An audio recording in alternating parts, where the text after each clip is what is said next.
Ketua Menteri Melaka, Datuk Seri Utama Abd Rauf Yusof menyifatkan pendirian Ketua Pemuda UMNO, Datuk Dr. Muhammad Akmal Saleh untuk tidak bertanding pada PRN Melaka sekiranya BN bekerjasama dengan PH sebagai terlalu awal. Menurut Abd Rauf, keputusan mengenai calon dan bentuk kerjasama bagi menghadapi PRN Melaka masih belum dimuktamadkan. Itu terlalu awal lagilah sebab kita tak buat keputusan siapakah jodoh kita, belum ada lagi, katanya ketika ditemui pemberita di pekarangan mahkamah hari ini. Dalam masa sama, Abd Rauf berkata setakat ini belum ada pertemuan rasmi dengan mana-mana pihak bagi membincangkan formula BN+.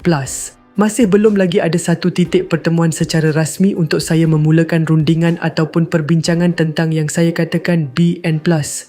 Belum ada lagi. Tetapi saya sekali lagi menegaskan bahawa walaupun kita berbincang, tidak semestinya kita akan dapat satu titik persamaan dalam menuju hala tuju politik negeri ini, katanya. BN Melaka bagaimanapun terbuka untuk berbincang dengan mana-mana parti, termasuk PKR, PAS atau pihak lain yang berminat. Bagi BN Melaka, fokus utama adalah mempertahankan 21 kerusi yang dimenanginya pada PRN lalu.